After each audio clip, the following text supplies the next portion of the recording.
ನಮಸ್ಕಾರ ವೀಕ್ಷಕರೇ. ಅಖಿಲ ಕರ್ನಾಟಕ ಬ್ರಾಹ್ಮಣ ಮಹಾಸಭಾದ ಅಧ್ಯಕ್ಷ ಸ್ಥಾನ ಹಾಗೂ ಜಿಲ್ಲಾ ಪ್ರತಿನಿಧಿಯ ಸ್ಥಾನದ ಚುನಾವಣೆ ನಿನ್ನೆ 13ನೇ ತಾರೀಕು ನಡೀತು. ಅತ್ಯಂತ ಬಿರುಸಿನ ತುರುಸಿನ ಚುನಾವಣೆ. ಬ್ರಾಹ್ಮಣರು ಬುದ್ಧಿವಂತರು, ಯಾಕೆ ಹೀಗೆ ಮಾಡಿದ್ದು ಒಳ್ಳೆಯದಾಯಿತು, ಈ ರೀತಿಯ ಭಿನ್ನ ಅಭಿಪ್ರಾಯಗಳ ಜೊತೆಗೆ ಭಿನ್ನ ಅಭಿಪ್ರಾಯಗಳನ್ನೂ ಇದ್ದರೂ ಕೂಡ ಅತ್ಯಂತ ಪ್ರಾಮಾಣಿಕವಾಗಿ ಕಾರ್ಯವನ್ನು ನಿರ್ವಹಿಸಿ ಚುನಾವಣೆಯನ್ನು ಗೆದ್ದಂಥವರು ರಘುನಾಥ್ ಎಸ್ ರವರು. 2164 ಮತಗಳ ಅಂತರದಿಂದ ಅಧ್ಯಕ್ಷ ಸ್ಥಾನದ ಚುಕ್ಕಾಣಿಯನ್ನು ಹಿಡಿದಿದ್ದಾರೆ. ನಿನ್ನೆ ಜಯದ ಮಾಲೆಯನ್ನು ಧರಿಸಿದ್ದಾರೆ. ಅಧಿಕೃತವಾಗಿ ಅಧಿಕಾರ ಸ್ವೀಕಾರ ಸಮಾರಂಭ ನಡೀಬೇಕಾಗಿದೆ. ನಮ್ಮ ಜೊತೆಯೊಳಗೆ ರಘುನಾಥ್ ಎಸ್ ಅವರಿದ್ದಾರೆ. ಅವ್ರು ಏನು ಹೇಳ್ತಾರೆ ಕೇಳೋಣ. ಸರ್, ಮೊದಲನೇದಾಗಿ ತುಂಬ ಹೃದಯದ ಅಭಿನಂದನೆಗಳು ಸರ್. ನಮಸ್ಕಾರ. ಬಹುಶಃ ತುಂಬ ಧನ್ಯವಾದಗಳು. ಅತ್ಯಂತ ಸಂತೋಷದಿಂದ ಇದ್ದೀರಿ. ಬಹುಶಃ ಈ ಸ್ಥಾನ ನಿಮಗೆ ಸಿಗುತ್ತೆ ಅನ್ನುವಂಥ ವಿಶ್ವಾಸ ಇದ್ದರೂ ಕೂಡ ಚುನಾವಣೆಯ ಫಲಿತಾಂಶಕ್ಕೋಸ್ಕರ ಕಾಯ್ತಾ ಇದ್ರಿ. ಅದು ಬಂದಾಗ ನೀವು ತುಂಬ ಆನಂದ ಪಟ್ಟಿದ್ದೀರಿ. ಚುನಾವಣೆಯಲ್ಲಿ ಗೆದ್ದಿದ್ದೀರಿ. ಏನು ಅನ್ನಿಸ್ತಾ ಇದೆ, ಹೇಗೆ ಸಾಧ್ಯ ಆಯಿತು ಇದು ಅನ್ನುವಂಥದ್ದು?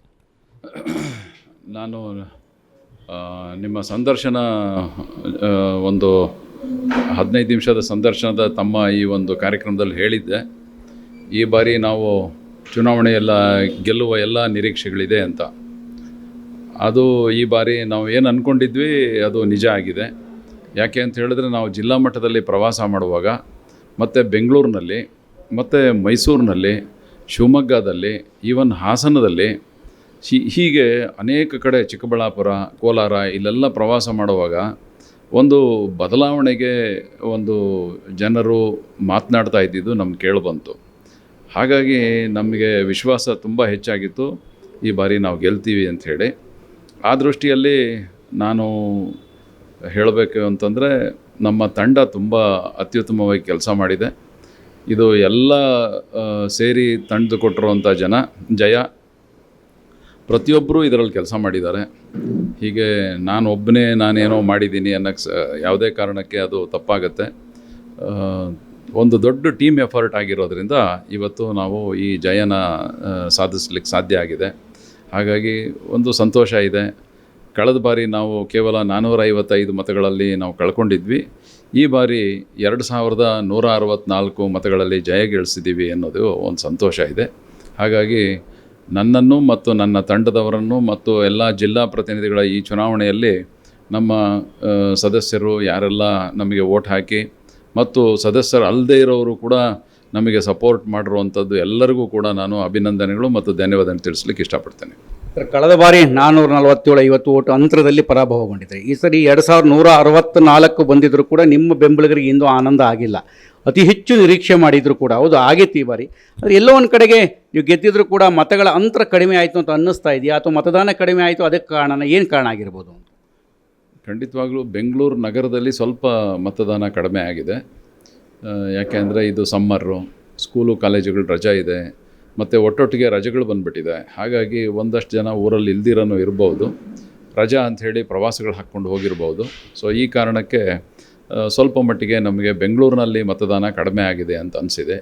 ನಮ್ಮ ಸ್ನೇಹಿತರುಗಳು, ನಮ್ಮ ಜೊತೆಯಲ್ಲಿದ್ದಂಥವ್ರೆಲ್ಲರೂ ಎಕ್ಸ್ಪೆಕ್ಟ್ ಮಾಡಿದ್ದೇನೆಂದರೆ, ಅವ್ರವ್ರದ್ದೇ ಕ್ಯಾಲ್ಕುಲೇಷನ್ಗಳ ಪ್ರಕಾರ ಒಂದು 4000 ಮತಗಳ ಅಂತರದಲ್ಲಿ ನಾವು ಗೆಲ್ತೀವಿ ಅನ್ನೋದಿತ್ತು. ಹಾಗಾಗಿ ಕೆಲವರಿಗೆ ಸ್ವಲ್ಪ ಇನ್ನೂ ಅಷ್ಟೊಂದು ಖುಷಿ ಇಲ್ಲ. ನಾವು ಮಾರ್ಜಿನ್ಗೆ ಸಂಬಂಧಪಟ್ಟಂಗೆ ಅಷ್ಟೊಂದು ಖುಷಿ ಇಲ್ಲ. ಸರ್, ಈಗ ನೀವು ಪ್ರಣಾಳಿಕೆಯನ್ನು ಕೂಡ ಕೊಟ್ಟಿದ್ರಿ. ಆದರೆ ಬಹುತೇಕ ಜನ ನಿಮ್ಮ ಮೇಲೆ ಕಣ್ಣಿಟ್ಟಿರುವುದು ಒಂದು ಕಾರಣಕ್ಕೆ 100 ಕೋಟಿ ರೂಪಾಯಿ. ಇದು ರಾಜಕೀಯ ಆಶ್ವಾಸನೆನ ಅಂತ ಅನೇಕರು ಅನುಮಾನ ಪಡುವಂತಾಗಿದೆ.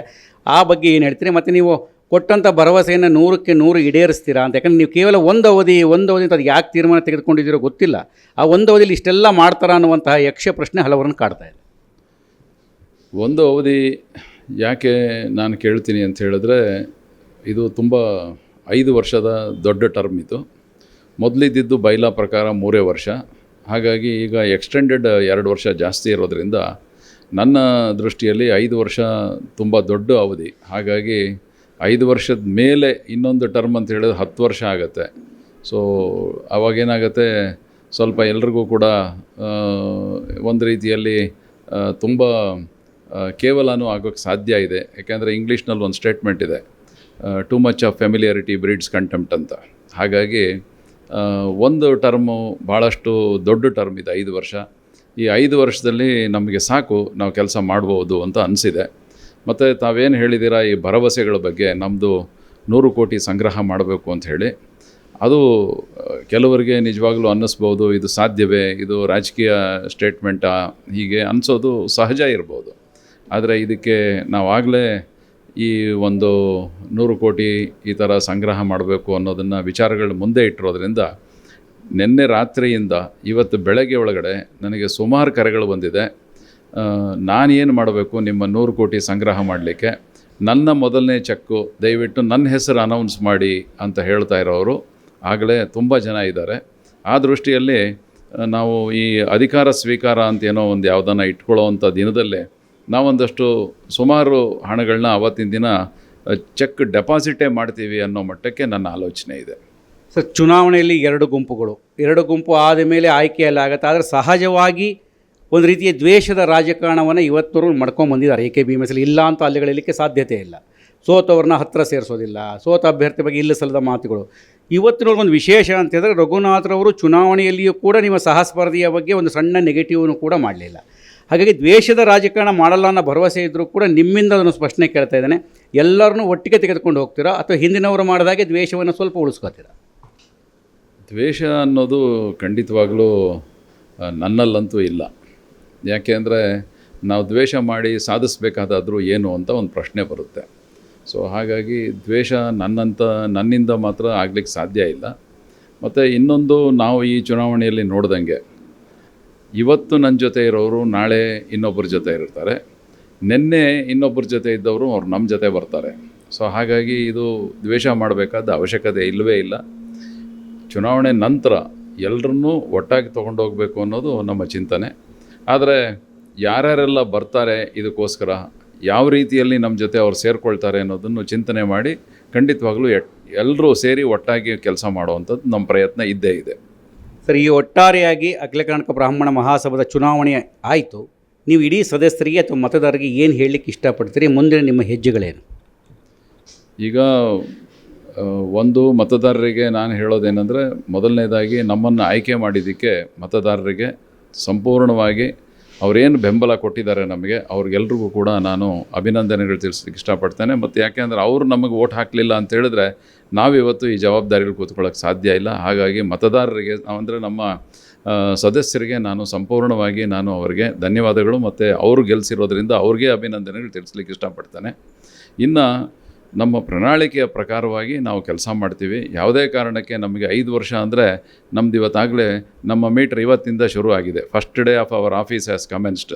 ನಾವಿನ್ನೂ ಇವತ್ತು ಅಧಿಕಾರದ ಜವಾಬ್ದಾರಿನ ನಾವಿನ್ನೂ ಡೇಟು ನಾಳೆನೋ ನಾಡಿದ್ದೋ ಏನೋ ಒಳ್ಳೆ ದಿನ ಅಂಥೇಳಿ ಅದನ್ನು ತೊಗೊಳ್ತೀವಿ, ಅದನ್ನು ನಿರ್ಧಾರ ಮಾಡ್ತೀವಿ.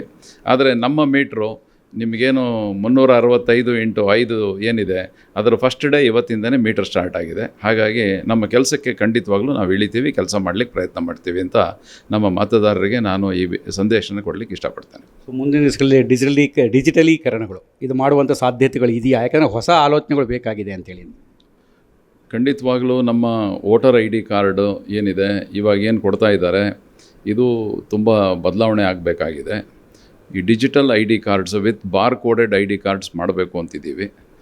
ಯಾಕೆ ಅಂತ ಹೇಳಿದ್ರೆ ನಿನ್ನೆ ಕೂಡ ಒಂದೇ ಮನೆಯಲ್ಲಿರೋರಿಗೆ, ಬೆಂಗಳೂರು ದಕ್ಷಿಣದಲ್ಲಿ ಇರುವಂಥ ಒಂದೇ ಮನೆಯವರಿಗೆ, ಅವರು ಅನೇಕ ವರ್ಷಗಳಿಂದ ಅದೇ ಮನೆಯಲ್ಲಿದ್ದಾರೆ.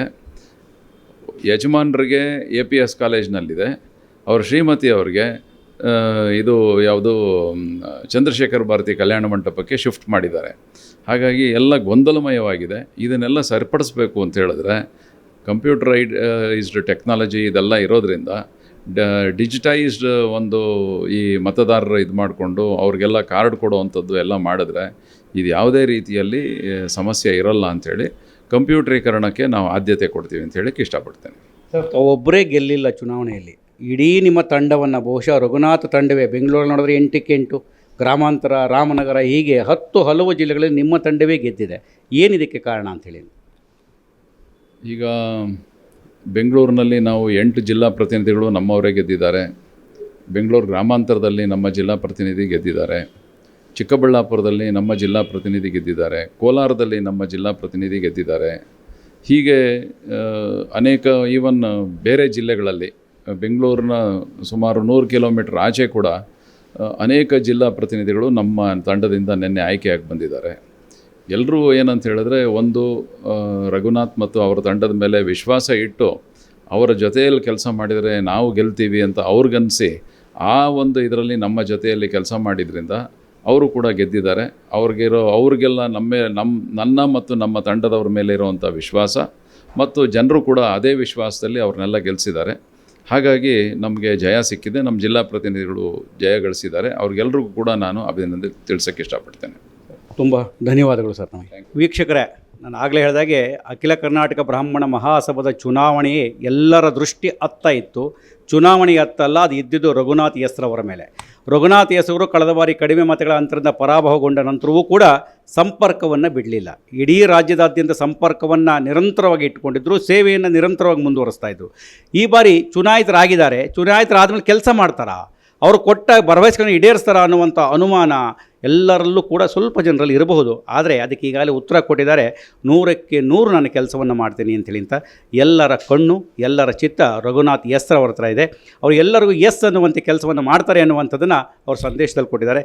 ಮತ್ತು ವಿಶೇಷವಾಗಿರ್ತಕ್ಕಂಥ ಸುದ್ದಿ, ವಿಶೇಷವಾಗಿರ್ತಕ್ಕಂಥ ಮಾಹಿತಿಯನ್ನು ಹೊತ್ತು ಬರ್ತಾನೆ. ನಮಸ್ಕಾರ.